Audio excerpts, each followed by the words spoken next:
ಮೇಷರಾಶಿ ಮೇಷಲಗ್ನ. ಮೇಷರಾಶಿ ಮೇಷಲಗ್ನದಲ್ಲಿರ್ತಕ್ಕಂಥವರಿಗೆ ಬುಧ ಮತ್ತು ಚಂದ್ರ ಇರ್ತಕ್ಕಂಥ ಆಸ್ಥಾನ, ಶುಕ್ರ ಮತ್ತು ಕೇತು ಇರ್ತಕ್ಕಂಥ ಆಸ್ಥಾನ ಚೆನ್ನಾಗಿದೆ. ಗುರುವಿನ ಅನುಗ್ರಹ ಇದೆ. ಇಷ್ಟಾರ್ಥವನ್ನು ಸಿದ್ಧಿಪಡಿಸ್ಕೊಳ್ತಕ್ಕಂಥ ಈ ಶುಭ ದಿನ ಮೇಷರಾಶಿಯಲ್ಲಿರ್ತಕ್ಕಂಥವರು ಯಾವುದೇ ಕಾಯಕವನ್ನು, ಯಾವುದೇ ಕೆಲಸ ಕಾರ್ಯಗಳನ್ನು ಮಾಡಬೇಕಾದ್ರೂ ಒಂದು ಹೆಜ್ಜೆ ಮುಂದೆ ಹಾಕಬೇಕಾದ್ರೆ ಒಮ್ಮೆ ಆಲೋಚನೆ ಮಾಡಬೇಕು. ಸರಿ ಏನು ತಪ್ಪೇನು ಅಂತ. ಸರಿ ತಪ್ಪುಗಳ ಸರಿಯಾದ ಕ್ರಮದಲ್ಲಿ ಆಚರಣೆ ಮಾಡಿದ್ರೆ ಮಾತ್ರ ಅದರ ಫಲಗಳು ಸಿಗ್ತಕ್ಕಂಥದ್ದು.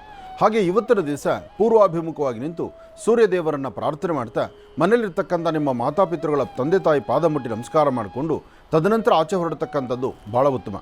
ಯಾವುದೇ ಕೆಲಸ ಕಾರ್ಯಗಳು ಮಾಡಿದಾಗಲೂ ಒಂದಷ್ಟು ಮಟ್ಟಿಗೆ ಅಸಮಾಧಾನ ಅಂತಕ್ಕಂಥದ್ದು ತುಂಬಿ ತಿಳ್ಕೊತ್ತೆ. ಆದರೆ ಅಸಮಾಧಾನ ಅಂತಕ್ಕಂಥದ್ದು ಬರುವ ಮುನ್ನ ನಿಮ್ಮ ಮನಸ್ಸು ನೀವು ನಂಬಿರ್ತಕ್ಕಂಥ ದೈವದೆಡೆ ಹೊರಟ್ರೆ, ಅಂದರೆ ದೇವರನ್ನು ಪ್ರಾರ್ಥನೆ ಮಾಡಿದ್ರೆ ಎಂತಹ ಕಷ್ಟಕರವಾಗಿರ್ತಕ್ಕಂಥ ಕ್ಷಣಗಳನ್ನು ಅದನ್ನೊಂದಷ್ಟು ಮಟ್ಟಿಗೆ ನೆಮ್ಮದಿ ತಂದುಕೊಳ್ಬೋದು. ಯಾಕೆಂದರೆ ಮೇಷರಾಶಿಯವರಿಗೆ ಪ್ರಸ್ತುತ ಇರತಕ್ಕಂಥ ಗ್ರಹಸ್ಥಿತಿಗಳಲ್ಲಿ ಅಷ್ಟು ಲಾಭ ಇರತಕ್ಕಂಥದ್ದಲ್ಲ. ಮಾನಸಿಕವಾದಂತಹ ಒತ್ತಡಗಳು, ಜೊತೆಗೆ ಇಲ್ಲದ ಸಮಸ್ಯೆಗಳು, ಮಾಡದಿರತಕ್ಕಂಥ ತಪ್ಪು ಒಪ್ಪುಗಳಿಗೆ ತಲೆಬಗ್ಸಿ ನಿಲ್ಲಬೇಕಾದಂಥದ್ದು. ವಿದ್ಯಾರ್ಥಿಗಳ ಮನಸ್ಸಲ್ಲೂ ಹೀಗೆ ಕನ್ಫ್ಯೂಷನ್ಸ್ ಇದೆ. ವ್ಯಾಪಾರ ವ್ಯವಹಾರ ಮಾಡತಕ್ಕಂಥವ್ರಿಗೂ ಇಂಥದ್ದೇ ತೊಂದರೆ ಇದೆ. ಮನೆಯಲ್ಲಿರ್ತಕ್ಕಂಥ ಹೆಣ್ಣು ಮಕ್ಕಳು ಸೌಮ್ಯವಾಗಿದ್ದರೂ, ಮೌನದಿಂದಿದ್ದರೂ ಬಲವಂತಕ್ಕೆ ಮಾತಾಡಿಸಿ ಜಗಳ ಕದನಕ್ಕೆ ಎದುರಾಗುವಂಥ ಪರಿಸ್ಥಿತಿ ಇವತ್ತು ಎದುರಾಗುತ್ತೆ. ಸಾಧ್ಯವಾದಷ್ಟು ಜೋಪಾನ ಇರಬೇಕು, ಎಚ್ಚರಿಕೆ ಇರಬೇಕು. ಇವತ್ತು ಮೇಷರಾಶಿಯಲ್ಲಿರ್ತಕ್ಕಂಥವ್ರು ಯಾವುದೇ ಕೈಂಕರ್ಯಗಳನ್ನು, ಯಾವುದೇ ಕೆಲಸ ಕಾರ್ಯಗಳನ್ನು ಮಾಡಬೇಕು ಅಂತ ಮುನ್ನಡೆಯಬೇಕಾದ್ರೆ, ಆದರೆ ಕೆಲಸ ಮಾಡುವ ಮುನ್ನ ಅಥವಾ ಆಲೋಚನೆ ಮಾಡುವ ಮುನ್ನ ಮೊದಲು ಸುದರ್ಶನ ಮಂತ್ರವನ್ನು ಅಥವಾ ಮಹಾವಿಷ್ಣುವಿನ ಮಂತ್ರವನ್ನು ಅಥವಾ ವಿಷ್ಣು ದೇವರಿಗೆ ಒಂದೆರಡು ತುಳಸಿ ದಳವನ್ನಿಟ್ಟು ಪ್ರಾರ್ಥನೆ ಮಾಡ್ತಕ್ಕಂಥದ್ದು ಮಾಡೋದು ಬಹಳ ಉತ್ತಮ. ಇನ್ನು ಮಧ್ಯಾಹ್ನ ಸರಿಸುಮಾರು 3 ಗಂಟೆ 12 ನಿಮಿಷದಿಂದ 4 ಗಂಟೆ 23 ನಿಮಿಷ, 3 ಗಂಟೆ 12 ನಿಮಿಷದಿಂದ 4 ಗಂಟೆ 23 ನಿಮಿಷದ ಒಳಗಾಗಿ ಒಂದಷ್ಟು ತೊಂದರೆ ತಾಪತ್ರೆಗಳು, ಮಾನಸಿಕವಾದಂಥ ಒತ್ತಡ, ಮಾಡದಿರತಕ್ಕಂಥ ತಪ್ಪಿಗೆ ತಲೆಬುಗ್ಸಿ ನಿಲ್ಲಬೇಕಾದಂಥದ್ದು, ಯಾವುದೋ ಒಂದು ಶಿಕ್ಷೆಗೆ ನೀವು ಗುರಿಯಾಗುವಂಥ ಪರಿಸ್ಥಿತಿ ಎದುರಾಗೋದು, ಇದೆಲ್ಲ ಕಂಡು ಬರ್ಬೋದು ಮೇಷರಾಶಿಯವರು. ಅದರಿಂದ ಎಚ್ಚರಿಕೆ ಇರಲಿ. ಆದರೆ ಇವತ್ತು ನಿಮ್ಮ ಗ್ರಾಮ ದೇವತೆ, ಕುಲದೇವತೆ ಅಥವಾ ನಿಮ್ಮ ಮಾತೃಶ್ರೀ, ನಿಮ್ಮ ತಾಯಿಯ ಪಾದ ಮುಟ್ಟಿ ನಮಸ್ಕಾರ ಮಾಡಿಕೊಂಡು ತದನಂತರ ನೀವು ಆಚೆ ಹೊರಟ್ರೆ ಖಂಡಿತ ಹೆಚ್ಚಿನ ಫಲಗಳನ್ನು ತಾವು ಸಿದ್ಧಿಪಡಿಸ್ಕೊಳ್ಬೋದು. ವೃಷಭ ರಾಶಿ, ವೃಷಭ ಲಗ್ನದಲ್ಲಿರ್ತಕ್ಕಂಥವರು ಪ್ರಯಾಣ ಹೊರಡುವಾಗ, ವ್ಯವಹಾರಗಳು ಮಾಡುವಾಗ, ಕಾಗದ ಪತ್ರಿಕೆ ಸಹಿ ಹಾಕುವಾಗ, ಎಲ್ಲಕ್ಕಿಂತ ಮುಖ್ಯವಾಗಿ ಈ ನಂಬಿಕೆ ಇದೆಯಲ್ಲ, ಆ ನಂಬಿಕೆಯಿಂದ ಏನೋ ಒಂದು ಮಾಡಬೇಕು ಅಂತ ಮುನ್ನಡೀತಿರಲ್ಲ, ಅಲ್ಲೇ ಸ್ವಲ್ಪ ವ್ಯತ್ಯಾಸ ಆಗುತ್ತೆ. ಆ ನಂಬಿಕೆ ಅಂತಕ್ಕಂಥದ್ದನ್ನು ಎಷ್ಟೇ ಇದ್ದರೂ, ಎಷ್ಟೇ ನೀವು ಕ್ರಮಬದ್ಧವಾಗಿ ಆಲೋಚನೆ ಮಾಡಿದ್ರು, ನಿಮ್ಮ ಕುಲದೇವರು ಜೊತೆಗೆ ಮನೇಲಿರ್ತಕ್ಕಂಥ ಹಿರಿಯರ ಮಾತು, ಅನುಭವಸ್ಥರ ಮಾತು ಇವತ್ತು ನಿಮಗೆ ತುಂಬ ಕೆಲಸ ಮಾಡುತ್ತೆ. ಹಾಗಾಗಿ ಯಾವುದೇ ಕೆಲಸ ಕಾರ್ಯ ಮಾಡಬೇಕಾದ್ರೂ ಸ್ವಲ್ಪ ತಾಳ್ಮೆಯಿಂದ ಮಾಡಿ. ಜೊತೆಗೆ ಇವತ್ತಿನ ನಿಮ್ಮ ವೃತ್ತಿ ಧರ್ಮದಲ್ಲಿ ಅಭಿವೃದ್ಧಿಯನ್ನು ಕಾಣಬೇಕು ಎಂಬತಕ್ಕಂಥ ಚಿಂತನೆ ನೀವು ನೋಡೋದಾದರೆ, ಮೊದಲು ನೀವು ಮಾಡಬೇಕಾಗಿರ್ತಕ್ಕಂಥದ್ದು 1 ಚಿಟಿಗೆಯಷ್ಟು ತೊಗರಿಬೇಳೆ, 1 ಚಿಟಿಗೆಯಷ್ಟು ತೊಗರಿಬೇಳೆ, 1 ಚಿಟಿಗೆಯಷ್ಟು ಉದ್ದಿನಬೇಳೆ. ಉದ್ದು ಮತ್ತು ತೊಗರಿ ಎರಡೂ ಸಹಿತ ಏಕಕಾಲದಲ್ಲಿ ತೆಗೆದುಕೊಂಡು ದೃಷ್ಟಿ ತೆಗೆದು ಅದನ್ನು ದಕ್ಷಿಣಕ್ಕೆ ಹಾಕಿ. ದಕ್ಷಿಣದಲ್ಲಿರ್ತಕ್ಕಂಥ ಹಸಿರು ಗಿಡಗಳ ಮೇಲೆ ಚೆಲ್ಲಿದ್ದೇ ಆದರೆ ಸಾಕಷ್ಟು ಬದಲಾವಣೆ ತಂದುಕೊಳ್ತೀರಿ. ಹಾಗೆ ಫಲಾಫಲಗಳನ್ನು ಸಿದ್ಧಪಡಿಸ್ಕೊಳ್ತೀರಿ. ಹಾಗೆ ಇವತ್ತು ಸರಿಸುಮಾರು ಮಧ್ಯಾಹ್ನ ಆಗಲಿ ಅಥವಾ ಸಂಜಾಕಾಲ ಆಗಲಿ ಏನೇ ವ್ಯವಹಾರ ಮಾಡಬೇಕಾದ್ರೆ ಮಧ್ಯಾಹ್ನ 2 ಗಂಟೆಯಿಂದ 4 ತನಕ, ಸಂಜಾಕಾಲ ಸೂರ್ಯಾಸ್ತಮ ಆಗಿ ಚಂದ್ರ ಉದಯಿಸ್ತಕ್ಕಂಥ ಕಾಲ. ಈ ಸಮಯದಲ್ಲಿ ಏನೇ ಕೆಲಸ ಮಾಡಬೇಕಾದ್ರೂ ಸ್ವಲ್ಪ ಆಲೋಚನೆ ಮಾಡಿ, ದುಡುಕಬೇಡಿ. ಹಾಗೆ ವ್ಯವಹಾರಗಳು ಮಾಡಬೇಕಾದ್ರೂ ಸ್ವಲ್ಪ ಆಲೋಚನೆ ಮಾಡಿ. ಕೈಯಲ್ಲಿರ್ತಕ್ಕಂಥ ವಸ್ತುಗಳನ್ನು ಜವಾಬ್ದಾರಿತ್ವ ಮತ್ತೊಬ್ಬರಿಗೆ ಇಟ್ಕೊಳ್ಳೋದು ಕೊಟ್ಟರು, ಅಥವಾ ಅವರೆಲ್ಲೋ ಒಂದು ಸ್ವಲ್ಪ ಅದನ್ನು ಸೇಫಾಗಿಟ್ಟು ಪುನಃ ಆಮೇಲೆ ತಂದು ಕೊಡಿ ಅಂದರು, ಏನೋ ಒಂದು ತೊಂದರೆ ಅಂತ ಇವತ್ತು ವೃಷಭ ರಾಶಿಯವರಿಗೆ ತಪ್ಪಿದ್ದಲ್ಲ. ಹಾಗಾಗಿ ವೃಷಭ ರಾಶಿಯವರಿಗೆ ಒಂದಷ್ಟು ಕಾಲ ಪರವಾಗಿಲ್ಲ, ಯಾಕೆಂದರೆ ಗ್ರಹಸ್ಥಿತಿಗಳು ಹಾಗೇ ಇದೆ. ಆದರೆ ಅದರ ಮಧ್ಯದಲ್ಲಿ ಮತ್ತೊಂದು ಗ್ರಹದ ದೃಷ್ಟಿಕೋನ ಬಿದ್ದಾಗ ಮಾತ್ರ ಇವತ್ತಿನ ನಿಮ್ಮ ರಾಶಿಫಲದಲ್ಲಿ ಸ್ವಲ್ಪ ತೊಂದರೆ ಇದೆ. ಆ ತೊಂದರೆಗಳಿಂದ ಮುಕ್ತರಾಗಬೇಕಾದ್ರೆ ನಿಮ್ಮ ಅಂಗೈಯಲ್ಲಿ ಒಂದು ಸ್ವಲ್ಪ ಮೊಸರು ಅಥವಾ ಮಜ್ಜಿಗೆನೋ ಅಥವಾ ಹಾಲು ಇಂತಹದ್ದನ್ನು ಅಂಗೈಯೆಲ್ಲ ಹಾಕ್ಕೊಂಡು ಆಗ್ನೇಯಾಭಿಮುಖವಾಗಿ ನಿಂತು ಚಂದ್ರಗ್ರಹನ ಪ್ರಾರ್ಥನೆ ಮಾಡಿ ಅಥವಾ ಗೌರಿಯನ್ನು ಪ್ರಾರ್ಥನೆ ಮಾಡಿ ತದನಂತರ ಹಸಿರು ಗಿಡಗಳ ಮೇಲೆ ಆ ಹಾಲನ್ನು ಅಥವಾ ಮೊಸರು ಹಾಕಿ ಕೈ ತೊಳ್ಕೊಳ್ತಕ್ಕಂಥದ್ದು ಬಹಳ ಉತ್ತಮ. ಜೊತೆಗಿನ ಆರೋಗ್ಯದಲ್ಲಿ ಏನಾದರೂ ಸಣ್ಣ ಪುಟ್ಟ ವ್ಯತ್ಯಾಸ ಆಗಿ ಒಂದಷ್ಟು ಶೀತ, ನೆಗಡಿ, ತಲೆನೋವು ಅಥವಾ ಎದೆ ಉರಿ ಬರ್ತಕ್ಕಂಥದ್ದು, ಗ್ಯಾಸ್ಟ್ರಿಕ್ ಸಮಸ್ಯೆಯಿಂದ ನೋವಾಗುವಂಥದ್ದು, ಇಂಥ ಪರಿಸ್ಥಿತಿ ಬಂದರೆ ಆಗಿಂದಾಗಲೇ ಸರಿಯಾದ ವೈದ್ಯರ ಸಲಹೆ ತೆಗೆದುಕೊಂಡು ಆರೋಗ್ಯದ ಬಗ್ಗೆ ಕಾಳಜಿ ಇಟ್ಕೊಳ್ಳಿ. ಯಾಕೆಂದರೆ ಸಣ್ಣ ಪುಟ್ಟ ಸಮಸ್ಯೆ ಅಂಥದ್ದನ್ನು ನೆಗ್ಲೆಕ್ಟ್ ಮಾಡಿದ್ರೆ ಅದು ನಾಳೆ ಬೆಳೆದು ಹೆಮ್ಮರ ಆಗ್ಬೋದು, ಸಮಸ್ಯೆ ಕಾಣ್ಬೋದು. ಹಾಗಾಗಿ ವೃಷಭ ರಾಶಿಯಲ್ಲಿರ್ತಕ್ಕಂಥವ್ರು ಯಾರೊಬ್ಬರಿಗಾದರೂ ಆರೋಗ್ಯದಲ್ಲಿ ಸಣ್ಣ ಪುಟ್ಟ ಸಮಸ್ಯೆ ಅಂತ ಕಂಡು ಬಂದರೆ ಅಲ್ಲಿಂದಲೇ ಅದಕ್ಕೊಂದು ಪರಿಹಾರವನ್ನು ಮಾಡಿಕೊಳ್ತಕ್ಕಂಥದ್ದು ಬಹಳ ಉತ್ತಮ. ಮಿಥುನ ರಾಶಿ, ಮಿಥುನ ಲಗ್ನ. ಮಿಥುನ ರಾಶಿ, ಮಿಥುನ ಲಗ್ನದಲ್ಲಿರ್ತಕ್ಕಂಥವರು ಇವತ್ತಿನ ಕಾಯಕದಲ್ಲಿ ಒಂದಷ್ಟು ಸಮಾಧಾನ, ಒಂದಿಷ್ಟು ಅಸಮಾಧಾನ.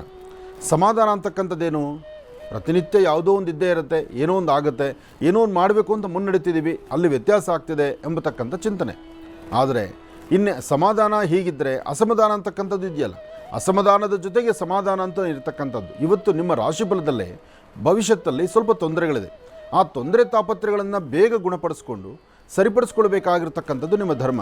ಅದಕ್ಕಾಗಿ ದಕ್ಷಿಣಾಭಿಮುಖವಾಗಿ ನಿಂತ್ಕೊಂಡು ನಿಮ್ಮ ಮನೆ ದೇವರ ಪ್ರಾರ್ಥನೆ ಮಾಡಿ, ಸೋಮೇಶ್ವರ ಸುಂದರೇಶ್ವರ ಪರಮೇಶ್ವರನ ಪ್ರಾರ್ಥನೆ ಮಾಡಿ, ಓಂ ನಮಃ ಶಿವಾಯ ಎಂಬತಕ್ಕಂಥ ಶಿವಮಂತ್ರವನ್ನು ಕನಿಷ್ಠ ಪಕ್ಷ 11 ಬಾರಿ ಆದರೂ ಪಠನೆ ಮಾಡಿ. ಆ ಓಂ ನಮಃ ಶಿವಾಯ ಎಂಬತಕ್ಕಂಥ ಶಿವಮಂತ್ರವನ್ನು 11 ಬಾರಿ ಪಠನೆ ಮಾಡಿದ್ರೆ ನಿಮ್ಮ ರಾಶಿಯಲ್ಲಿ ಇವತ್ತು ಬಂದೊದಗುವಂಥ ಸಮಸ್ಯೆಯಿಂದ ತಾವು ಮುಕ್ತರಾಗ್ತೀರಿ. ಸಾಧ್ಯವಾದರೆ 1 ಚಿಟಿಕೆ ಬೆಲ್ಲ ಅಥವಾ ಸಕ್ಕರೆ, ಬೆಲ್ಲ ಆದರೂ ಸರಿ, ಸಕ್ಕರೆ ಆದರೂ ಸರಿ, ಇಂತಹದ್ದನ್ನು ಇರುವೆಗಳು ಎಲ್ಲಿದೆಯೋ ನೋಡಿಕೊಂಡು ಆ ಇರುವೆಗಳಿರ್ತಕ್ಕಂಥ ಸಾನ್ನಿಧ್ಯದಲ್ಲಿ ಬೆಲ್ಲ ಅಥವಾ ಸಕ್ಕರೆಯನ್ನು ತಾವು ಹಾಕಿದ್ರೆ ತುಂಬ ಬದಲಾವಣೆಯನ್ನು ತಾವು ತಂದುಕೊಳ್ತೀರಿ. ಒಳ್ಳೆಯದಾಗಲಿ, ಶುಭವಾಗಲಿ. ಕರ್ಕಾಟಕ ರಾಶಿ, ಕರ್ಕಾಟಕ ಲಗ್ನ. ಕರ್ಕಾಟಕ ರಾಶಿಯಲ್ಲಿರ್ತಕ್ಕಂಥವ್ರು ಇವತ್ತಿನ ದಿವಸ ಬುಧ ಮತ್ತು ಚಂದ್ರ ಇರ್ತಕ್ಕಂಥ ಆಸ್ಥಾನ ಚೆನ್ನಾಗಿದೆ. ಪ್ರತಿನಿತ್ಯದ ಕಾಯಕ ಒಂದು, ಇವತ್ತಿನ ಕಾಯಕ ಮತ್ತೊಂದು. ಇವತ್ತು ಸ್ವಲ್ಪ ವೇಗವಾಗಿ ಆಲೋಚನೆ ಮಾಡ್ತೀರಿ. ಯಾವುದಾದ್ರೂ ಬೇಗ ಬೇಗ ಸೇರಬೇಕು, ಬೇಗ ಮಾಡಬೇಕು, ಅಥವಾ ಇನ್ನೇನೋ ಒಂದು ಅಗ್ರಿಮೆಂಟ್ ಸೈನ್ ಹಾಕಬೇಕು, ಅಥವಾ ಒಂದು ಮಾತುಕತೆ ಮಾಡಬೇಕು, ದೂರ ಬಾರ ಹೊರಡಬೇಕು, ಪ್ರಯಾಣ ಕಾಲದಲ್ಲಿ ಎಚ್ಚರಿಕೆಯಾಗಿರಬೇಕು. ಎಲ್ಲವೂ ನಿಮ್ಮ ಮೂಗಿನೇರಿಕೆ ನೀವೇನು ಅಂದುಕೊಂಡ್ರೂ ಅದು ನಡೆದೋಗ್ಬೇಕು. ಅಂತಹ ಮನಸ್ಥಿತಿಯಲ್ಲಿದ್ದೀರಿ. ಜೊತೆಗೆ ಇದರ ಮಧ್ಯದಲ್ಲಿ ಒಂದಷ್ಟು ಜನ ನಿಂದಕರು. ಆ ನಿಂದಕರ ಕಣ್ತಪ್ಪಿಸಿ ಹೋಗಬೇಕು ಎಂಬತಕ್ಕಂಥ ಚಿಂತನೆ ಇದೆ. ಯಾಕೆಂದರೆ ಈ ಕಡೆ ಮಾರ್ಗದಲ್ಲಿ ನಡೆದಾಗ ಅಲ್ಲಿ ನಮಗೆ ಕೆಲಸಕ್ಕೆ ಬಾರ್ದಂಥ, ನಮಗೆ ಬೇಡವಾದಂಥ ವ್ಯಕ್ತಿಯಲ್ಲಿ ನಿಂತಿದ್ದಾನೆ, ಅವನಿಂದ ನಮಗೆ ತೊಂದರೆ ಆಗುತ್ತೆ ಅಂದಾಗ ನಾವು ಮಾರ್ಗವನ್ನು ಬದಲಾಯಿಸಬೇಕು. ಆತನ ನೀನು ಪಕ್ಕಕ್ಕೆ ಹೋಗು ಅಂತ ಹೇಳೋಕ್ಕಾಗಲ್ಲ. ಯಾಕೆಂದರೆ ಆತ ಯಾವ ಉದ್ದೇಶಕ್ಕೆ ಅಲ್ಲಿ ನಿಂತಿರ್ತಾನೋ, ಅವ್ನು ನಮ್ಮನ್ನು ನೋಡಿ ಏನಾದ್ರು ತೊಂದರೆ ಮಾಡ್ತಾನೋ ಅಥವಾ ಅವನು ಸೈಲೆಂಟಾಗಿರ್ತಾನೋ. ಆದರೆ ನಮ್ಮ ಮನಸ್ಸಲ್ಲಿ ಒಂದು ಹುಡುಕಿದೆ, ನಾವು ಈ ಮಾರ್ಗದಲ್ಲಿ ನಡೆದಾಗ ಆ ವ್ಯಕ್ತಿ ನಮ್ಮ ಬಗ್ಗೆ ಏನೋ ಕೆಟ್ಟದಾಗಿ ಮಾತಾಡ್ತಾನೆ, ನಮಗೆ ತೊಂದರೆ ಆಗುತ್ತೆ ಅಂತ ನಿಮ್ಮ ಮನಸ್ಸಲ್ಲಿದ್ದರೆ ನೀವೇ ಮಾರ್ಗವನ್ನು ಬದಲಾಯಿಸ್ಕೊಡಿ. ಇನ್ನು ಕರ್ಕಾಟಕ ರಾಶಿಯಲ್ಲಿರ್ತಕ್ಕಂಥವ್ರು ಇವತ್ತಿನ ದಿವಸ 1 ಚಿಟಿಕೆಯಷ್ಟು ಅಕ್ಕಿ, ಒಂದು ಸ್ವಲ್ಪ ಮೊಸರು, ಅಕ್ಕಿ ಮತ್ತು ಮೊಸರನ್ನು ಇವತ್ತು ನಿಮ್ಮ ಅಂಗೈಯಲ್ಲಿ ಹಾಕ್ಕೊಂಡು ಆಗ್ನೇಯಾಭಿಮುಖವಾಗಿ ನಿಂತ್ಕೊಂಡು ದೃಷ್ಟಿ ತೆಗೆದು ಅದನ್ನು ಹಸಿರು ಗಿಡದ ಮೇಲೆ ಹಾಕಿದ್ರೆ ತುಂಬ ಬದಲಾವಣೆಯನ್ನು ತಂದುಕೊಳ್ಬಹುದು. ಹಾಗೆ ಇವತ್ತು ಇನ್ನೊಂದು ಅದೃಷ್ಟ ಏನಪ್ಪ ಅಂದರೆ, ಈ ಶುಭ ದಿನ ರಾಹುಕಾಲ ಆದ ನಂತರ, ಕರ್ಕಾಟಕ ಲಗ್ನದಲ್ಲಿ ಕರ್ಕಾಟಕ ರಾಶಿಯವರಿಗೆ ಈ ಶುಭ ದಿನ ರಾಹುಕಾಲ ಆದ ನಂತರ, ಅಂದರೆ ಅದು ಮುಗಿದ ಮೇಲೆ ನಿಮ್ಮ ಭವಿಷ್ಯದಲ್ಲಿ ಒಂದು ಬೆಳಕಿದೆ, ಒಂದು ಸಂತೋಷ ಇದೆ, ಒಂದು ಸಂಭ್ರಮ ಇದೆ. ಏನೋ ಒಂದು ವಿಚಾರವನ್ನು ಸಾಧನೆ ಮಾಡಿದ್ದೀವಿ ಎಂಬತಕ್ಕಂಥದ್ರ ಸಂತೋಷ ನಿಮಗೆ ಎದುರಾಗುತ್ತೆ. ಒಳ್ಳೆಯದಾಗಲಿ, ಶುಭವಾಗಲಿ. ರಾಶಿ ಸಿಂಹಲಗ್ನ. ಸಿಂಹರಾಶಿ ಸಿಂಹಲಗ್ನದಲ್ಲಿ ಇರ್ತಕ್ಕಂಥವ್ರಿಗೆ ಬುಧ ಮತ್ತು ಚಂದ್ರ ಇರ್ತಕ್ಕಂಥ ಆಸ್ಥಾನ, ಗುರು ಮತ್ತು ಶುಕ್ರ ಇರ್ತಕ್ಕಂಥ ಆಸ್ಥಾನ ಚೆನ್ನಾಗಿದೆ. ಶುಕ್ರನ ಅನುಗ್ರಹ ಇರೋದ್ರಿಂದ ಇವತ್ತಿನ ದಿವಸ ಆದಷ್ಟು ಲಾಭವನ್ನೇ ಗಳಿಸ್ತೀರಿ. ದೂರಬಾರ ಪ್ರಯಾಣದ ಬಗ್ಗೆ ಆಲೋಚನೆ ಮಾಡ್ತೀರಿ. ಉದ್ಯೋಗದ ಬಗ್ಗೆ ನೀವೇನು ಆಲೋಚನೆ ಮಾಡ್ತಾಯಿದ್ರು ಕಾರ್ಯಸಿದ್ಧಿ ಆಗುತ್ತೆ. ಆದರೆ ಪ್ರಯಾಣ ಕಾಲದಲ್ಲಿ ಮಾತ್ರ ಸ್ವಲ್ಪ ತೊಂದರೆ ತಾಪತ್ರೆ ಅಂತಿರುತ್ತೆ. ಇವತ್ತು ಏನೇ ಮಾಡಿದ್ರೂ ಸಿದ್ಧ ನಿಮ್ಮ ಮನಸ್ಸು ಒಪ್ಪದಿದ್ದರೂ ಬಲವಂತವಾಗಿ ಮಾಡಲೇಬೇಕು ಎಂಬತಕ್ಕಂಥ ಹಂಬಲದಲ್ಲಿದ್ದೀರಿ. ಇವತ್ತು ಸ್ವಲ್ಪ ಜನಕ್ಕೆ ಕಷ್ಟನೇ ಅಂತಕ್ಕಂಥದ್ದು. ಆದರೂ ಮಧ್ಯಾಹ್ನ 12ರ ನಂತರನೇ ಸಾಕಷ್ಟು ಬದಲಾವಣೆ ಇದೆ. ಮಧ್ಯಾಹ್ನ ಸರಿಸುಮಾರು 1 ಗಂಟೆ 20 ನಿಮಿಷದಿಂದ 2:15ರ ಮಧ್ಯದಲ್ಲಿ ಯಾರಿಗಾದರೂ ಒಂದಿಷ್ಟು ಅನ್ನದಾನವನ್ನು ಅಥವಾ ಗೋಧಿ ಮತ್ತು ಬೆಲ್ಲವನ್ನು ಅಥವಾ ಏನಾದರೂ ದವಸ ಧಾನ್ಯಗಳನ್ನು ಕೊಟ್ಟು ಒಂದು ಪ್ರಾರ್ಥನೆ ಮಾಡೋದು ಭಾಳ ಉತ್ತಮ. ಕೆಲವೊಮ್ಮೆ ಏನಾಗುತ್ತೆ, ನಮ್ಮ ಮೂಗಿನೇರಿಕೆ ಸರಿ ಅನ್ಸೋದನ್ನು ನಾವು ಮಾಡ್ತಾ ಹೋಗ್ತೀವಿ, ಅದು 4 ಜನಕ್ಕೆ ನೋವು ಕೊಡ್ತಾನೆ ಹೋಗುತ್ತೆ. ಆದರೂ ನಮಗನ್ಸೋದೇನಪ್ಪ ಅಂದರೆ, ನಾನು ಕರೆಕ್ಟಾಗಿದ್ದೀನಿ, ಸರಿದಾರಿಯಲ್ಲಿದ್ದೀನಿ, ನಾನು ಇದನ್ನೇ ಮಾಡ್ತಿರೋದು ಕರೆಕ್ಟಾಗಿದೆ, ನನ್ನ ಮನಸ್ಸಿಗೆ ನನ್ನ ಮೂಗಿನೇರಿಕೆ ಅದು ಕರೆಕ್ಟೇ. ಆದರೆ ಅದರಿಂದ 4 ಜನ ಕಣ್ಣೀರು ಹಾಕ್ತಾರಲ್ಲ, ಅದ್ರ ಬಗ್ಗೆ ಚಿಂತನೆ ಮಾಡಬೇಕು. ಹಾಗಾಗಿ ನಾವು ಸಮಾಜದಲ್ಲಿದ್ದೀವಿ, ಎಲ್ಲರ ಮಧ್ಯದಲ್ಲಿ ನಾವಿದ್ದೀವಿ ಎಂಬತಕ್ಕಂಥದ್ದನ್ನು ಯಾವತ್ತೂ ಯಾರೂ ಮರಿಬಾರ್ದು. ನಾವು ಏನು ಮಾಡಿದ್ರೂ ಬರೀ ನಮಗೆ ಗೊತ್ತಾಗುತ್ತೆ ಮಾತ್ರ ಅಂತ ತಿಳ್ಕೊಂಡ್ರೆ ಅದು ಸುಳ್ಳಾಗುತ್ತೆ. ನಾವು ಮಾಡುವ ಪ್ರತಿಯೊಂದು ಕಾಯಕವೂ ನಮ್ಮ ಸುತ್ತಮುತ್ತ ಪರಿಸರ ಎಲ್ಲವೂ ನೋಡುತ್ತೆ, ಎಲ್ಲರಿಗೂ ಅರಿವಾಗ್ತಾ ಇರುತ್ತೆ. ಹಾಗಾಗಿ ಸಿಂಹರಾಶಿಯಲ್ಲಿರ್ತಕ್ಕಂಥವ್ರು ಸ್ವಲ್ಪ ತಾಳ್ಮೆಯಿಂದ ವರ್ತನೆ ಮಾಡೋದು ಬಹಳ ಉತ್ತಮ. ಸಿಂಹರಾಶಿ ಸಿಂಹಲಗ್ನದಲ್ಲಿರ್ತಕ್ಕಂಥವ್ರು 2 ಏಲಕ್ಕಿಯನ್ನು ನೀರಿಗೆ ಹಾಕಿ, 2 ಏಲಕ್ಕಿ ಆದರೂ ಸರಿ, 2 ಕಾಳು ಆದರೂ ಸರಿ, ಅಥವಾ 2 ಬೀಜಗಳಾದರೂ ಸರಿ, ಅದನ್ನು ನೀರಿಗೆ ಹಾಕಿ ಉತ್ತರಾಭಿಮುಖವಾಗಿ ನಿಂತು ಒಮ್ಮೆ ದೃಷ್ಟಿ ತೆಗೆದುಕೊಂಡು ಅದನ್ನು ಹಾಗೇ ಇಟ್ಬಿಡಿ. ಬೆಳಗ್ಗೆ ನಿಮ್ಮ ಕೆಲಸಕ್ಕೆ ಅಂತ ಆಚೆ ಬಂದು ಪುನಃ ಎಲ್ಲ ಕೆಲಸ ಮುಗಿಸಿ ಮನೆಗೆ ಬರ್ತಿರಲ್ಲ, ಮನೆಗೆ ಬಂದ ನಂತರ ಆ ನೀರನ್ನು ಮತ್ತೊಮ್ಮೆ ತಗೊಂಡು ದೃಷ್ಟಿ ತೆಗೆದುಕೊಂಡು ಅದನ್ನು ಪಶ್ಚಿಮಕ್ಕೆ ಹಾಕಿ. ಹೀಗೆ ಮಾಡೋದ್ರಿಂದ ಒಂದಷ್ಟು ಕರ್ಮಕ್ಲೇಶಗಳು ದೂರ ಆಗುತ್ತೆ, ಮನಸ್ಸಿಗೆ ಶಾಂತಿ ನೆಮ್ಮದಿ ಸಿಗುತ್ತೆ. ಮತ್ತು ಒಂದಷ್ಟು ಜನ ಈ ಮೊಣಕಾಲು ನೋವು ಒದ್ದಾಡ್ತಾ ಇರ್ತಿರಲ್ಲ, ಅವ್ರಿಗೆ ಇದೊಂದು ಚುಟುಕ, ಇದೊಂದು ಪರಿಹಾರ, ಇದು ಮಾಡಿ ಹೆಚ್ಚಿನ ಫಲವನ್ನು ಖಂಡಿತ ಸಿದ್ಧಪಡಿಸ್ಕೊಳ್ತೀರಿ. ಕನ್ಯಾ ರಾಶಿ ಕನ್ಯಾ ಲಗ್ನದಲ್ಲಿರ್ತಕ್ಕಂಥವ್ರು ದೂರದ ಆಲೋಚನೆ, ಯಾವುದು ಬೇಡವೋ ಅದರ ಬಗ್ಗೆ ಚಿಂತನೆ ಮಾಡ್ತೀವಿ, ಯಾವುದು ಸರಿಯೋ ಅದ್ರ ಬಗ್ಗೆ ಒಂದು ನಿರ್ಲಕ್ಷ್ಯವಾಗಿರ್ತೀರಿ. ಇವತ್ತು ನೀವು ಯಾವುದೇ ಮನಸ್ಸಲ್ಲಿ ಇಟ್ಕೊಂಡಿದ್ರು ಏನೇ ಒಂದು ಆಗ್ಬೋದು ಅಂದ್ಕೊಂಡ್ರೆ ಅದು ಬೇರೊಂದು ಥರನೇ ಆಗುತ್ತೆ. ನೀವು ಅಂದುಕೊಳ್ಳೋದೊಂದು, ಅಲ್ಲಿ ಆಗೋದು ಮತ್ತೊಂದು. ಅದೇನೋ ಹೇಳ್ತಾರಲ್ಲ, ನಮ್ಮ ಪ್ರಯತ್ನ ಹೀಗಿದ್ದರೆ ಭಗವತ್ ಸಂಕಲ್ಪ ಹೇಗಿದೆಯೋ ಅದು ಅರಿವಿಲ್ಲ. ಆದರೆ ಒಂದಂತೂ ಸತ್ಯ, ಇವತ್ತು ನೀವು ಯಾರೊಬ್ಬರನ್ನು ಮಾತಾಡಿದ್ರೂ ಎಲ್ಲರೂ ರೌದ್ರನೇ, ತಾಳ್ಮೆಯಿಂದ ವರ್ತನೆ ಮಾಡೋದಿಲ್ಲ. ಕುಟುಂಬದಲ್ಲಿರ್ತಕ್ಕಂಥವ್ರು ಸಹಿತ ನೀವು ಕೇಳೋ ಒಂದು ಲೋಟ ನೀರು ಕೇಳಿದ್ರೆ ಸ್ವಲ್ಪ ಗರ್ಜನೆ, ಆ ಗರ್ಜನೆಗಳ ಮಧ್ಯದಲ್ಲಿ ಇವತ್ತು ನೀವಿದ್ದೀರಿ. ಆದರೆ ತಾಳ್ಮೆ ಬೇಕು. ಸಾಧ್ಯವಾದರೆ ಇವತ್ತಿನ ದಿವಸ ನೀವು ಧರಿಸುವಂಥ ಯಾವುದೇ ಬಣ್ಣದ ವಸ್ತ್ರ ಆದರೂ ಒಂದು ಅಂಗೈಯಗಲ ಖರ್ಚೀಫನ್ನು, ಕೆಂಪು ಬಣ್ಣದ ಖರ್ಚೀಫನ್ನಾದರೂ ನಿಮ್ಮ ಪಾಕೆಟಲ್ಲಿ ಇಟ್ಕೊಳ್ಳಿ. ಅಥವಾ ಕೆಂಪು ಬಣ್ಣದ ಗಂಧ ಆಗಲಿ ಕುಂಕುಮ ಆಗಲಿ ಅದನ್ನು ಹಣೆಗಿಟ್ಕೊಳ್ಳಿ. ಅಥವಾ ಕೆಂಪು ಬಣ್ಣದ ದಾರವನ್ನಾದರೂ ನಿಮ್ಮ ಕೈಗೆ ಒಂದು ರಕ್ಷೆಯನ್ನಾಗಿ ಕಟ್ಕೊಳ್ಳಿ. ಇದು ಸಾಕಷ್ಟು ಅನುಕೂಲವನ್ನು ಕನ್ಯಾ ರಾಶಿಯವರಿಗೆ ಮಾಡಿಕೊಡುತ್ತೆ. ಒಳ್ಳೆಯದಾಗಲಿ, ಶುಭವಾಗಲಿ. ತುಲಾರಾಶಿ ತುಲಾಲಗ್ನ. ತುಲಾರಾಶಿ ತುಲಾಲಗ್ನದಲ್ಲಿರ್ತಕ್ಕಂಥವರಿಗೆ ಬುಧ ಇರ್ತಕ್ಕಂಥ ಆಸ್ಥಾನ, ಗುರು ಇರ್ತಕ್ಕಂಥ ಆಸ್ಥಾನ ಚೆನ್ನಾಗಿದೆ. ಶುಕ್ರನ ಒಂದಷ್ಟು ವಿಶೇಷವಾಗಿರ್ತಕ್ಕಂಥ ಸ್ಥಾನಮಾನಗಳು ಬಹಳ ಅದ್ಭುತವಾಗಿದೆ. ಇವತ್ತಿನ ದಿವಸ ಹಣಕಾಸಿನ ವಿಚಾರ, ವ್ಯಾಪಾರದ ವಿಚಾರ, ವೃತ್ತಿಯಲ್ಲಿ ಅಭಿವೃದ್ಧಿ ವಿಚಾರ ಎಲ್ಲವನ್ನೂ ಸಹಿತ ತಂದುಕೊಳ್ಬಹುದು. ಆದರೆ ಸಣ್ಣ ಸಣ್ಣ ವಿಚಾರಕ್ಕೂ ಸಹಿತ ಮನಸ್ತಾಪ ಅಂತಕ್ಕಂಥದ್ದಿದೆ. ಮನಸ್ಸಲ್ಲಿ ಒಂದಷ್ಟು ನೋವಿನ ಕ್ಷಣಗಳಿದೆ. ಏನು ಮಾಡಿದ್ರೂ ಸರಿ ಹೋಗುತ್ತೋ ಇಲ್ವೋ ಎಂಬತಕ್ಕಂಥದ್ರ ಒಂದಷ್ಟು ಅಪನಂಬಿಕೆ ಇದೆ. ಆದರೆ ತಾಯಿ ದುರ್ಗೆಯನ್ನು ಪ್ರಾರ್ಥನೆ ಮಾಡಿ. ತುಲಾರಾಶಿಯಲ್ಲಿರ್ತಕ್ಕಂಥವರು ದುರ್ಗಾ ಪ್ರಾರ್ಥನೆ ಮಾಡಿ, ದುರ್ಗಾ ದೀಪ ನಮಸ್ಕಾರ, ದುರ್ಗಾ ಸಪ್ತಶತಿ, ದೇವಿ ಖಡ್ಗಮಾಲ, ಹೀಗೆ ವಿಶೇಷವಾಗಿರ್ತಕ್ಕಂಥ ದೇವಿಯ ಬಗ್ಗೆ ಇವತ್ತು ನೀವು ಆಲೋಚನೆ ಮಾಡಿ ಈ ದಿನ ರಾಹುಕಾಲದಲ್ಲಿ ಒಂದಷ್ಟು ಉದ್ದಿನ ಬೇಳೆ, ಒಂದಷ್ಟು ಬೆಲ್ಲ, ಉದ್ದು ಮತ್ತು ಬೆಲ್ಲವನ್ನು ನೀವು ಮನೆಯಲ್ಲಿಟ್ಟು ಪ್ರಾರ್ಥನೆ ಮಾಡಿ. ಅದರಲ್ಲೂ ರಾಹುಕಾಲದಲ್ಲಿ ಪ್ರಾರ್ಥನೆ ಮಾಡಿ. ರಾಹುಕಾಲ ಮುಗಿದ ನಂತರ ಒಂದು ದೇವಿಯ ಸಾನ್ನಿಧ್ಯಕ್ಕೆ ಕೊಟ್ಟು ಓಂ ದುಂ ದುರ್ಗಾಯೇ ನಮಃ, ಓಂ ದುಂ ದುರ್ಗಾಯೇ ನಮಃ, ಓಂ ದುಂ ದುರ್ಗಾಯೇ ನಮಃ, ಹೀಗೆ ತಾಯಿ ದುರ್ಗಾಪರಮೇಶ್ವರಿಯನ್ನು ಪ್ರಾರ್ಥನೆ ಮಾಡಿದ್ರೆ ಸಾಕಷ್ಟು ಫಲಾಫಲಗಳನ್ನು ತಾವು ಸಿದ್ಧಪಡಿಸ್ಕೊಳ್ತೀರಿ. ಹಾಗೆ ಇವತ್ತಿನ ದಿವಸ ಯಾವ ಚಿಂತನೆಯನ್ನು ಮಾಡಬೇಕಾದ್ರೂ, ಯಾರೊಂದಿಗೆ ವ್ಯವಹಾರ ಮಾಡಬೇಕಾದ್ರೂ ಸ್ವಲ್ಪ ಆಲೋಚನೆ ಮಾಡೇ ಮಾಡಿ. ಯಾಕೆಂದರೆ ಎಲ್ಲರೂ ನಿಮ್ಮವರಲ್ಲ, ಎಲ್ಲರೂ ನಿಮ್ಮ ಆತ್ಮೀಯರಲ್ಲ. ಎಲ್ಲರ ಮಧ್ಯದಲ್ಲೂ ಒಂದು ಸಮಸ್ಯೆ ಅಂತಕ್ಕಂಥದ್ದು ಎದುರಾಗುತ್ತೆ. ಸಮಸ್ಯೆಗೊಂದು ಪರಿಹಾರ ಅಂತೂ ಖಂಡಿತ ಬೇಕಾಗುತ್ತೆ. ಅದಕ್ಕಾಗಿ ಇವತ್ತಿನ ದಿವಸ ಹತ್ತಿರದಲ್ಲಿರ್ತಕ್ಕಂಥ ನಿಮ್ಮ ಮನೆ ಸುತ್ತಮುತ್ತ ಎಲ್ಲರೂ ತುಳಸಿ ಗಿಡ ಇದ್ದರೆ, ತುಳಸಿ ಗಿಡ ಪ್ರತಿಯೊಬ್ಬರ ಮನೆ ಮುಂದೆ ಇರುತ್ತೆ. ಆದರೆ ಕೆಲವೊಬ್ಬರ ಮನೆಗಳಲ್ಲಿ ಇಲ್ದಿದ್ದಾಗ ಹುಡುಕೊಂಡಾದರೂ ಹೋಗಬೇಕಾಗತ್ತೆ. ಇವತ್ತು ತುಳಸಿ ಗಿಡಕ್ಕೆ ನಿಮ್ಮ ಕೈಯಿಂದ ಒಂದಷ್ಟು ನೀರು ಹಾಕಿ. ಆ ತುಳಸಿ ಗಿಡಕ್ಕೆ ನೀರು ಹಾಕಿದ ನಂತರ ತುಳಸಿಯ ಬುಡದಲ್ಲಿರ್ತಕ್ಕಂಥ ಆ ಮೃತ್ತಿಗೆ ಪ್ರಸಾದ ಇದೆಯಲ್ಲ, ಮಣ್ಣು, ಆ ಮಣ್ಣನ್ನು ಒಂಚೂರು ಹಣೆಗಚ್ಕೊಳ್ಳಿ. ಇದರಿಂದ ತುಂಬ ಅನುಕೂಲವನ್ನು ತಾವು ಸಿದ್ಧಪಡಿಸ್ಕೊಳ್ತೀರಿ. ಇವತ್ತು ಹಣಕಾಸಿನ ವಿಚಾರ, ಆರೋಗ್ಯದ ವಿಚಾರ, ವ್ಯವಹಾರಗಳು, ಕಾಗದ ಪತ್ರಗಳು ಇದೆಲ್ಲವೂ ಸಹಿತ ಒಂದು ಆಲೋಚನೆ ಮಾಡಬೇಕು. ಯಾವುದೇ ಮಾಡಬೇಕಾದ್ರೂ ಮತ್ತೊಬ್ಬರ ಸಹಾಯ ಬೇಕು. ಅದಕ್ಕಾಗಿ ನಿಮ್ಮ ಕುಟುಂಬದಲ್ಲಿರ್ತಕ್ಕಂಥ ಹಿರಿಯರನ್ನು ಕೂಡಿಸ್ಕೊಂಡು ಮಾತಾಡಿ ಸರಿ ತಪ್ಪುಗಳನ್ನು ತಿದ್ದುಕೊಂಡು ನಂತರ ಮುಂದೆ ನಡೆಯುವಂಥದ್ದು ಬಹಳ ಉತ್ತಮ. ಇದರಿಂದ ತುಲಾರಾಶಿಯವರು ಬೆಳಕನ್ನು ಕಾಣ್ತೀರಿ. ವೃಶ್ಚಿಕ ರಾಶಿ ವೃಶ್ಚಿಕ ಲಗ್ನ. ವೃಶ್ಚಿಕ ರಾಶಿ ವೃಶ್ಚಿಕ ಲಗ್ನದಲ್ಲಿರ್ತಕ್ಕಂಥವ್ರಿಗೆ ಇವತ್ತಿನ ದಿವಸ ಶಾಂತಿ ಬೇಕು, ಸಮಾಧಾನ ಬೇಕು. ಆದರೆ ವೃಶ್ಚಿಕ ರಾಶಿಯಲ್ಲಿರ್ತಕ್ಕಂಥವರು ಹಣಕಾಸಿನ ವಿಚಾರದಲ್ಲಿ ಸ್ವಲ್ಪ ಜೋಪಾನ. ನಂಬೋದು ಬಹಳ ಬೇಗ ನಂಬ್ತೀರಿ. ಒಂದಷ್ಟು ಕೈಲಿರ್ತಕ್ಕಂಥ ವಸ್ತುಗಳನ್ನು ಕೊಟ್ಬಿಡ್ತೀರಿ, ಪುನಃ ವಾಪಸ್ ಪಡೀಲಿಕ್ಕಾಗದಿರ ಒದ್ದಾಡ್ತೀರಿ. ಜೊತೆಗೆ ಆಗಿರ್ತಕ್ಕಂಥದ್ದನ್ನು ಮತ್ತೊಬ್ಬರ ಬಳಿ ಹಂಚ್ಕೊಳ್ಳೋಕ್ಕಾಗಲ್ಲ, ಮತ್ತೊಬ್ಬರ ಬಳಿ ಹೇಳಲಿಕ್ಕಾಗೋದಿಲ್ಲ. 4-6 ಜನಗಳ ಮಧ್ಯದಲ್ಲಿ ನಿಂದನೆ ಮಾತು ಬೇರೆ. ಸಮಯ ಸರಿಯಿಲ್ಲ ಅಂದರೆ ಇದೆಲ್ಲ ಎದುರಾಗುತ್ತೆ. ಅದಕ್ಕೋಸ್ಕರ ಇವತ್ತು ಕುಜಗ್ರಹವನ್ನು ಪ್ರಾರ್ಥನೆ ಮಾಡಿ. ಶ್ರೀ ವಲ್ಲಿ ದೇವಸೇನಾ ಸಮೇತ ಸುಬ್ರಹ್ಮಣ್ಯೇಶ್ವರನ ಪ್ರಾರ್ಥನೆ ಮಾಡಿ. ಸುಬ್ರಹ್ಮಣ್ಯೇಶ್ವರ ಸ್ವಾಮಿ ನಾಗೇಂದ್ರನಿಗೆ ಒಂದಷ್ಟು ಗೋಕ್ಷೀರದಿಂದ ಅಭಿಷೇಕ ಮಾಡಿಸಿ. ನಿಮ್ಮ ಕೈಲಾದರೆ ಒಂದು 4 ಲೋಟನೋ 2 ಲೋಟನೋ ಅಥವಾ 1 ಲೋಟ ಹಾಲನ್ನು ತಗೊಂಡು ಪೂರ್ವಾಭಿಮುಖವಾಗಿ ನಿಂತು ಸುಬ್ರಹ್ಮಣ್ಯೇಶ್ವರನ ಪ್ರಾರ್ಥನೆ ಮಾಡಿ. 9 ವರ್ಷದ ಒಳಗಿರುವಂಥ ಮಕ್ಕಳಿಗೆ ಆ ಹಾಲು ಕೊಡಿ. ಇದರಿಂದ ಒಂದಷ್ಟು ದೋಷ ಮುಕ್ತರಾಗ್ತೀರಿ.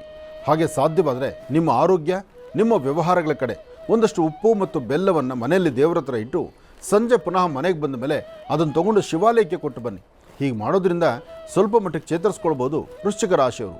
ಒಳ್ಳೆಯದಾಗಲಿ, ಶುಭವಾಗಲಿ. ಧನುರಾಶಿ ಧನುರ್ಲಗ್ನ. ಧನುರಾಶಿ ಧನುರ್ಲಗ್ನದಲ್ಲಿರ್ತಕ್ಕಂಥವರು ಹಣಕಾಸಿನಲ್ಲಿ ಪರವಾಗಿಲ್ಲ, ವ್ಯಾಪಾರದಲ್ಲಿ ಪರವಾಗಿಲ್ಲ. ಮನಸ್ಸಲ್ಲಿ ಸ್ವಲ್ಪ ಶಾಂತಿ ನೆಮ್ಮದಿ ಬೇಕು. ಆದರೆ ಅಲ್ಲೂ ಸ್ವಲ್ಪ ವ್ಯತ್ಯಾಸ ಆಗುತ್ತೆ. ವ್ಯತ್ಯಾಸ ಆದರೂ ಹೇಗೋ ಸರಿಪಡಿಸ್ಕೊಳ್ತೀರಿ. ನಿಮ್ಮ ಜ್ಞಾನ, ನೀವು ಬೆಳೆದು ಬಂದ ಹಾದಿ, ನಿಮ್ಮ ಕುಲದೇವರ ಅನುಗ್ರಹ ಇದೆಲ್ಲವೂ ಸಹಿತ ಸುಧಾರಣೆ ಆಗುತ್ತೆ. ಆದರೆ ಒಂದಂತೂ ವಿಚಾರ, ಇಲ್ಲಿ ನಾನು ಎಂಬತಕ್ಕಂಥದ್ದಿರಲಿ ಅಥವಾ ಒಂದಷ್ಟು ಬೇರೆ ಥರ ಮನಸ್ಸಿಗೆ ತಂದುಕೊಳ್ಳುವಂಥದ್ದಾಗಲಿ, ಕೆಲವೊಮ್ಮೆ ಮನಸ್ಸಲ್ಲಿ ಕೆಲವಷ್ಟು ವಿಚಾರಗಳು ತಂದುಕೊಂಡ್ಬಿಟ್ಟು ಒಂಥರ ತಟಸ್ಥರಾಗಿಬಿಡ್ತೀರಿ. ಯಾರಾದರೂ ಮಾತಾಡಿದ್ರೆ ಸಡನ್ನಾಗಿ ಮೆಟ್ಟು ಬಿದ್ದವಳು ಒಂಥರ, ಅಂದರೆ ಏನೋ ಒಂಥರ ನಿಮ್ಮನ್ನು ನೀವು ಮರೆತು ಕೂತ್ಕೊಂಡ್ಬಿಟ್ಟಿರ್ತೀರೇನೋ, ನಿಮ್ಮ ಮನಸ್ಸು ಪೂರ್ತಿ ಬ್ಲೈಂಡ್ ಆಗಿಬಿಟ್ಟಿದೆ, ಖಾಲಿ ಆಗಿಬಿಟ್ಟಿದೆಯೇನೋ, ಅಥವಾ ಒಳಗಡೆ ಯಾವ ಜ್ಞಾನವನ್ನೂ ನಿಮಗೆ ದಾರಿ ಕೊಡ್ತಿಲ್ವೇನೋ, ನೀವು ಆಲೋಚನೆ ಮಾಡಿದ್ದೆಲ್ಲ ನಿಮ್ಮ ಪ್ರಪಂಚ ಕತ್ತಲಾಗಿ ಕಾಣ್ತಾ ಇದೆಯೇನೋ ಅಂತಕ್ಕಂಥ ಮನಸ್ಥಿತಿ ಆಗುತ್ತೆ. ಆದರೆ ಒಂದು ವಿಚಾರ, ಹಿಂದಾಗಿರ್ತಕ್ಕಂಥದ್ದನ್ನೆಲ್ಲವನ್ನು ಮನಸ್ಸಲ್ಲಿಟ್ಕೊಂಡು ನೋವು ಪಡೋದಕ್ಕಿಂತ ಮುಂದೆ ಏನಾಗಬೇಕಾಗಿದೆ ಎಂಬತಕ್ಕಂಥದ್ರ ಅರಿವನ್ನು ತಂದುಕೊಂಡು ಸ್ವಲ್ಪ ಶಾಂತಿ ಸಮಾಧಾನವಾಗಿರ್ತಕ್ಕಂಥದ್ದು ಇವತ್ತಿನ ಕಾಲ ಭಾಳ ಒಳ್ಳೆಯದು. ಇವತ್ತು ಮಧ್ಯಾಹ್ನ ಅಥವಾ ಸಂಜೆ ಎರಡರಲ್ಲೊಂದು ಸಮಯ ಎಲ್ಲಾದರೂ ಒಂದಷ್ಟು ಗೋವುಗಳಿಗೆ ನಿಮ್ಮ ಕೈಲಾದಷ್ಟು ಗೋಗ್ರಾಸ ಕೊಡಿ. ಹಾಗೆ ನಿಮ್ಮ ಕುಲದೇವರನ್ನು ಪ್ರಾರ್ಥನೆ ಮಾಡಿ. ಕುಲದೇವರ ಪ್ರಾರ್ಥನೆ ಮಾಡೋದ್ರಿಂದ ಹೆಚ್ಚಿನ ಫಲಾಫಲಗಳನ್ನು ಖಂಡಿತ ಸಿದ್ಧಪಡಿಸ್ಕೊಳ್ತೀರಿ. ಒಳ್ಳೆಯದಾಗಲಿ, ಶುಭವಾಗಲಿ. ಮಕರ ರಾಶಿ ಮಕರ ಲಗ್ನ. ಮಕರ ರಾಶಿ ಮಕರ ಲಗ್ನದಲ್ಲಿರ್ತಕ್ಕಂಥವರ ಗ್ರಹಗತಿಗಳು ಸರಿ ಇಲ್ಲದ್ರಿಂದ ಸಾಧ್ಯವಾದಷ್ಟು ಬಹಳ ಜೋಪಾನ ಬೇಕು, ಎಚ್ಚರಿಕೆ ಬೇಕು. ನಿಮ್ಮ ಜಾತಕದಲ್ಲಿ ರಾಹು ಇರ್ತಕ್ಕಂಥ ಆಸ್ಥಾನ, ಕುಜ ಇರ್ತಕ್ಕಂಥ ಆಸ್ಥಾನ ಅಷ್ಟು ಸಮಂಜಸಕ್ಕದ್ದಲ್ಲ. ಇಲ್ಲಿ ನಾನು ನಂದು ಎಂಬತಕ್ಕಂಥ ಮಂಡಹಠ ಬರುತ್ತೆ. ಮನುಷ್ಯನಿಗೆ ನನ್ನವರು ಅಂತಕ್ಕಂಥವ್ರು ದೂರ ಆಗಬೇಕಾಗತ್ತೆ. ವ್ಯವಸ್ಥೆಗಳಂತಕ್ಕಂಥದ್ದನ್ನು ಹಾಳು ಮಾಡ್ಕೊಳ್ಬೇಕಾಗತ್ತೆ. ಎಲ್ಲವೂ ಸರಿ ಅಂತ ನಿಮಗನ್ನಿಸ್ಬೋದು, ಬಿಟ್ಟರೆ ಸರಿ ಇಲ್ಲ, ಅದು ಎಲ್ಲವೂ ತೊಂದರೆಗಳೇ ಆಗಿರುತ್ತೆ. ಆದರೂ ಇವತ್ತಿನ ದಿನ ನಿಮ್ಮ ಮಧ್ಯಾಹ್ನ ಸರಿಸುಮಾರು 12ರ ನಂತರ ಒಂದು ಅದೃಷ್ಟ ಎಂಬತಕ್ಕಂಥದ್ದು ಭಗವಂತ ನಿಮಗೆ ಕೊಟ್ಟಿದ್ದಾನೆ. ಮಧ್ಯಾಹ್ನ 12ರ ನಂತರ ನಿಮ್ಮ ಅದೃಷ್ಟದಲ್ಲಿ ಒಂದಷ್ಟು ಬೆಳಕು ಕಾಣುತ್ತೆ. ಯಾರೊಬ್ಬ ಮನುಷ್ಯನಿಗೆ ಸಂಪೂರ್ಣವಾಗಿ ಗ್ರಹಣ ಕಾಲ ಅಂತ ಆದಾಗ, ಗ್ರಹಣ ಕಾಲ ಅಂದರೆ ಅದು ಕತ್ಲು ಅಂತ ಹೇಳ್ತಾರೆ. ಹಾಗೆ ಜೀವನದಲ್ಲಿ ಆ ಕತ್ಲೆ ಎದುರಾದಾಗ ಒಂದು ಬೆಳಕು ಬೇಕು. ಆ ಬೆಳಕು ಸಿಕ್ಕಾಗ ಬೆಳಕಿನ ಜಾಡನ್ನು ಹಿಡಿದು ನಾವು ಮುಂದಡಿಬೇಕು, ಬಿಟ್ಟರೆ ಅಲ್ಲಿ ನಮ್ಮ ಮಂಡತನ ಮಾಡಬಾರ್ದು.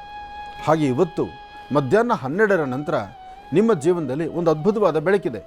ಆ ಬೆಳಕನ್ನು ನೀವು ಮುಂದುವರಿಸಬೇಕು. ಆ ಬೆಳಕಲ್ಲೇ ನೀವು ನಡಿಬೇಕು. ಆ ಬೆಳಕನ್ನು ನಿಮ್ಮ ಜೀವನಕ್ಕೆ ಆಧಾರವಾಗಿ ಇಟ್ಕೊಳ್ಬೇಕು. ಆಗ ಮಕರ ರಾಶಿಯವರಿಗೆ ಒಂದಿಷ್ಟು ಒಳಿತಾಗುತ್ತೆ. ಮಕರ ರಾಶಿ ಮಕರ ಲಗ್ನದಲ್ಲಿ ಜನಿಸಿರ್ತಕ್ಕಂಥವ್ರು ಸಂಜೆ 4ರಿಂದ 6:20 ತನಕ. ಇವತ್ತಿನ ದಿವಸ ಬುಧ ಮತ್ತು ಚಂದ್ರ ಇರ್ತಕ್ಕಂಥ ಆಸ್ಥಾನ ಚೆನ್ನಾಗಿರೋದ್ರಿಂದ ಬುಧ ನಿಮ್ಮ ಸ್ವಂತ ಬುದ್ಧಿ ಜ್ಞಾನವನ್ನು ತೋರಿಸ್ತಕ್ಕಂಥವನು. ಚಂದ್ರ ಮನಸ್ಸಲ್ಲಿರ್ತಕ್ಕಂಥ ಕಳಮಳವನ್ನು ದೂರ ಮಾಡ್ತಕ್ಕಂಥವನು. ಜೊತೆಗೆ ಚಂದ್ರ ಮಾತೃಕಾರಕ, ತಾಯಿನ ಬೇಕು ಅಂತ ಅಪೇಕ್ಷೆ ಪಡಿಸ್ತಕ್ಕಂಥವನು, ತಾಯಿಯೊಂದಿಗೆ ಮಾತಾಡಬೇಕು ಅಂತ ಆಸೆ ಹುಟ್ಟಿಸ್ತಕ್ಕಂಥವನು, ಜೊತೆಗೆ ತಾಯಿ ಜೊತೆನೇ ಇರಬೇಕು ಅಂತ ಅಪೇಕ್ಷೆ ಬರ್ತಕ್ಕಂಥದ್ದು. ಆದರೆ ಇಲ್ಲಿ ನಿಮ್ಮ ಮನಸ್ಸು ಬೇರೊಂದು ಕಡೆ ಹರಿಬಿಡ್ದಿರ ಸರಿಯಾದ ಸನ್ಮಾರ್ಗದಲ್ಲಿ ನಡೆದರೆ ಮಕರ ರಾಶಿಯವರು ಖಂಡಿತ ಒಳಿತನ್ನೇ ಸಿದ್ಧಿಪಡಿಸ್ಕೊಳ್ತೀರಿ. ಒಳ್ಳೆಯದಾಗಲಿ, ಶುಭವಾಗಲಿ. ಕುಂಭರಾಶಿ ಕುಂಭಲಗ್ನದಲ್ಲಿರ್ತಕ್ಕಂಥವ್ರಿಗೆ ಪ್ರಸ್ತುತ ಗ್ರಹಗತಿಗಳು ಸರಿ ಇಲ್ಲದ್ರಿಂದ ನೀಚರು, ರಾಕ್ಷಸರು, ಅಟ್ಟಹಾಸ ಮೆರೆಯೋದು ಜಾಸ್ತಿ ಆಗುತ್ತೆ. ಪ್ರತಿಯೊಬ್ಬರು ಸಹಿತ ಅವರವರು ಹಾಕೋ ಹೆಜ್ಜೆನಲ್ಲಿ ಹೇಗಿದೆ, ಏನು ಮಾಡಿದ್ರೆ ಏನಾಗ್ಬೋದು, ಯಾವ ರೀತಿ ತೊಂದರೆ ಕೊಡ್ಬೋದು ಅಂತಕ್ಕಂಥ ಆ ತೊಂದರೆ ಬಗ್ಗೆನೇ ಚಿಂತನೆ ಮಾಡ್ತಾರೆ, ಬಿಟ್ಟರೆ ಇಲ್ಲಿ ಯಾವುದೂ ಸರಿ ಹೋಗುವಂಥದ್ದಲ್ಲ. ಆದರೆ ಒಂದಂತೂ ಸತ್ಯ, ಒಂದು ಅಗೋಚರವಾಗಿರುವ ಶಕ್ತಿ ನಿಮ್ಮ ಹಿಂದೆ ಮುಂದೆ ಇದೆ. ಒಂದು ಶಕ್ತಿಯಿಂದ ನಿಮ್ಮ ಜೀವನ ಸುಧಾರಣೆ ಆಗುತ್ತೆ. ಮನಸ್ಸಲ್ಲಿರ್ತಕ್ಕಂಥ ನೋವು ದೂರ ಆಗುತ್ತೆ. ಸಾಧ್ಯವಾದಷ್ಟು ಸದಾಕಾಲ, ಅದರಲ್ಲೂ ಇವತ್ತಿನ ದಿವಸ ಬೆಳಗಿನಿಂದ ಸಂಜೆವರೆಗೂ ನೀವು ನಂಬಿರ್ತಕ್ಕಂಥ ದೈವವನ್ನು ಪ್ರಾರ್ಥನೆ ಮಾಡಿ. ಜೊತೆಗೆ ನಿತ್ಯ ನಿರಂತರವಾಗಿ ಶನ್ನೋ ದೇವೀರ ವಿಷ್ಟಯ ಆಪೋ ಭವಂತು ಪೀತೆಯಂ ಶಯೋರ ವಿಶ್ರವಂತನಃ ಶನೇಶ್ಚರಣ ಮಹಾಮಂತ್ರವನ್ನು ತಾವು ಪಠನೆ ಮಾಡಿದ್ರೆ ಸ್ವಲ್ಪ ಮಟ್ಟಿಗೆ ಶಾಂತಿ ನೆಮ್ಮದಿಯನ್ನು ನಿಮ್ಮದಾಗಿಸ್ಕೊಳ್ತೀರಿ. ಜೊತೆಗೆ ಇವತ್ತಿನ ದಿವಸ ಸಾಧ್ಯವಾದರೆ ದಕ್ಷಿಣಾಭಿಮುಖವಾಗಿ ನಿಂತು ಓಂ ನಮಃ ಶಿವಾಯ ಎಂಬತಕ್ಕಂಥ ಶಿವಮಂತ್ರವನ್ನು ಹೇಳಿ. ಒಂದು ಕೆಂಪು ವಸ್ತ್ರ, ಕೆಂಪು ಹೂವು, ಕೆಂಪು ಗಂಧ, ಈ ತರಹ ಕೆಂಪು ವರ್ಣದ್ದು ಅಂದರೆ ರಕ್ತವರ್ಣದಲ್ಲಿರ್ತಕ್ಕಂಥ ಅಂದರೆ ಕೆಂಪು ಬಣ್ಣದ ವಸ್ತುಗಳನ್ನು ಏನಾದರೂ ಒಂದಿಷ್ಟು ಬೇರೊಬ್ಬರಿಗೆ ನೀವು ಕೊಡ್ತಕ್ಕಂಥದ್ದು, ದೇವಾಲಯಕ್ಕೆ ಕೊಡ್ತಕ್ಕಂಥದ್ದು, ದೇವರ ಸಾನ್ನಿಧ್ಯದಲ್ಲಿ ಶ್ರದ್ಧೆಯಿಂದ ಭಕ್ತಿಯಿಂದ ಪ್ರಾರ್ಥನೆ ಮಾಡ್ತಕ್ಕಂಥದ್ದು, ನಿಮ್ಮ ಆರೋಗ್ಯದ ಕಡೆ ಗಮನ ಕೊಡ್ತಕ್ಕಂಥದ್ದು. ಜೊತೆಗೆ ಇವತ್ತಿನ ದಿವಸ ನಿಮ್ಮ ದೇಹದಲ್ಲಿ ಉಂಟಾಗ್ತಕ್ಕಂಥ ಅನಾರೋಗ್ಯದ ಕ್ಷಣಗಳಿದೆಯಲ್ಲ, ಅದನ್ನು ದೂರ ಮಾಡ್ಕೊಳ್ಳಿಕ್ಕೋಸ್ಕರ ಒಂದು ಚಿಟಿಕೆ ಹೆಸರು ಕಾಳನ್ನು ಉತ್ತರಾಭಿಮುಖವಾಗಿ ನಿಂತು ದೃಷ್ಟಿ ತೆಗೆದು ಅದನ್ನು ಈಶಾನ್ಯಕ್ಕೆ ಹಾಕಿ ತದನಂತರ ಬುಧಗ್ರಹನೋ ಅಥವಾ ಮಹಾವಿಷ್ಣುವನ್ನೋ ಪ್ರಾರ್ಥನೆ ಮಾಡೋದ್ರಿಂದ ಒಂದಷ್ಟು ಶಾಂತಿ ಸಮಾಧಾನವನ್ನು ನಿಮ್ಮದು ಅನ್ನಿಸ್ಕೊಳ್ತೀರಿ. ಒಳ್ಳೆಯದಾಗಲಿ, ಶುಭವಾಗಲಿ. ಮೀನರಾಶಿ ಮೀನಲಗ್ನ. ಮೀನರಾಶಿ ಮೀನಲಗ್ನದಲ್ಲಿರ್ತಕ್ಕಂಥವ್ರಿಗೆ ಚಂದ್ರನ ಆಸ್ಥಾನ ಚೆನ್ನಾಗಿದೆ, ಗುರುವಿನ ಅನುಗ್ರಹ ಇದೆ, ಇಷ್ಟಾರ್ಥವನ್ನು ಸಿದ್ಧಿಪಡಿಸ್ಕೊಳ್ತಕ್ಕಂಥ ಯೋಗ ಫಲ ಇದೆ. ಇವತ್ತು ದೂರ ಪ್ರಯಾಣ ಮಾಡ್ತಕ್ಕಂಥವ್ರು, ವ್ಯಾಪಾರ ವ್ಯವಹಾರಗಳ ಬಗ್ಗೆ ಆಲೋಚನೆ ಮಾಡ್ತಕ್ಕಂಥವ್ರು, ಕೆಲವಷ್ಟು ವಸ್ತುಗಳನ್ನು, ಬೆಲೆ ಬಾಳುವ ವಸ್ತುಗಳನ್ನು ಮತ್ತೊಬ್ಬರ ಕೈಲಿ ಕೊಟ್ಟು ವಾಪಸ್ ತಗೊಳ್ಳೋದಕ್ಕಾಗದಿರ ಒದ್ದಾಡ್ತೀರಿ. ಜೊತೆಗೆ ಪ್ರಯಾಣ ಕಾಲದಲ್ಲಿ ಸಣ್ಣ ಸಣ್ಣ ವ್ಯತ್ಯಾಸಗಳಿಂದ ಒಂದಷ್ಟು ಮನಸ್ಸಿಗೆ ನೋವುಂಟು ಮಾಡ್ಕೊಳ್ತೀರಿ. ಹಾಗೆ ಒಂದಷ್ಟು ಜನ ಅರಿವಿಗೆ ಬಾರದಂಥ ರೀತಿ ಒಂದಷ್ಟು ತೊಂದರೆ ಕೊಡ್ತಕ್ಕಂಥ ಪುಣ್ಯಾತ್ಮರು ನಿಮ್ಮ ಸುತ್ತಮುತ್ತ ಇರ್ತಾರೆ. ಆದರೆ ಇವರೆಲ್ಲರ ಮಧ್ಯದಲ್ಲಿ ನಿಮ್ಮ ಬದುಕು ಹೇಗೆ ಇಟ್ಕೋಬೇಕು, ಯಾವ ಕ್ರಮವನ್ನು ಅನುಸರಿಸಬೇಕು, ಜೊತೆಗೆ ಏನೆಲ್ಲ ಕೆಲಸ ಮಾಡಿದ್ರೆ ಅದರ ಫಲಗಳು ಹೇಗಿರುತ್ತೆ ಎಂಬತಕ್ಕಂಥದ್ದನ್ನು ಅರಿವು ತಂದುಕೊಳ್ಬೇಕು. ಇವತ್ತಿನ ದಿವಸ ಒಂದಷ್ಟು ಜನಕ್ಕೆ ತುಂಬ ಬೆನ್ನುವಿಂದ ಒದ್ದಾಡುವಂಥದ್ದಾಗಲಿ ಅಥವಾ ಯಾವುದೇ ಕೆಲಸ ಮಾಡಲಿಕ್ಕೆ ಆಗದಿರೋ ಇರತಕ್ಕಂಥ ಪರಿಸ್ಥಿತಿ ಆಗಲಿ ಅಂತಹವರು ಸಹಿತ ಇವತ್ತು ಪ್ರಾರಂಭದಲ್ಲಿ ಕಾಣಿಸ್ಬೋದು. ಆದರೆ ಇವತ್ತು ರಾಹುಕಾಲದ ಸನ್ನಿವೇಶದಲ್ಲಿ ಮನೆ ದೇವರ ಪ್ರಾರ್ಥನೆ ಮಾಡ್ತಾ ರಾಹುಕಾಲದಲ್ಲಿ ಕೆಂಪು ಗಂಧ, ಕೆಂಪು ಹೂವು ಅಥವಾ ಕೆಂಪು ಬಣ್ಣದ ದಾರ, ಕೆಂಪು ಬಣ್ಣದ ವಸ್ತ್ರ ಇಂತಹದ್ದನ್ನು ಮನೆ ದೇವರಿಗೆ ಪ್ರಾರ್ಥನೆ ಮಾಡಿ ಅದನ್ನು ಆ ರಾಹುಕಾಲದಲ್ಲೇ ಮತ್ತೊಬ್ಬರಿಗೆ ಕೊಡುವಂಥದ್ದು, ಯಾವುದಾದ್ರೂ ದೇವಾಲಯಕ್ಕೆ ಕೊಡ್ತಕ್ಕಂಥದ್ದು ಮಾಡಿದ್ರೆ ಮತ್ತಷ್ಟು ಅನುಕೂಲವನ್ನು ಸಿದ್ಧಿಪಡಿಸ್ಕೊಳ್ಬೋದು. ಹಾಗೆ ಇವತ್ತಿನ ದಿವಸ ಒಂದಷ್ಟು ಕೆಂಪು ಕಲ್ಸಕ್ಕರೆಯನ್ನು ವಿಷ್ಣು ದೇವರಿಗೆ ನೈವೇದ್ಯ ಮಾಡಿ ಆ ಕೆಂಪು ಕಲ್ಸಕ್ಕರೆಯನ್ನು ನಿಮ್ಮ ಕಡೆಯಿಂದ 4 ಜನ ಮಕ್ಕಳಿಗೆ ವಿನಿಯೋಗ ಮಾಡಿದ್ರೆ ಮತ್ತಷ್ಟು ಅನುಕೂಲವನ್ನು ನಿಮ್ಮ ರಾಶಿಫಲದಲ್ಲಿ ತಾವು ಸಿದ್ಧಿಪಡಿಸ್ಕೊಳ್ತೀರಿ. ಒಳ್ಳೆಯದಾಗಲಿ, ಶುಭವಾಗಲಿ.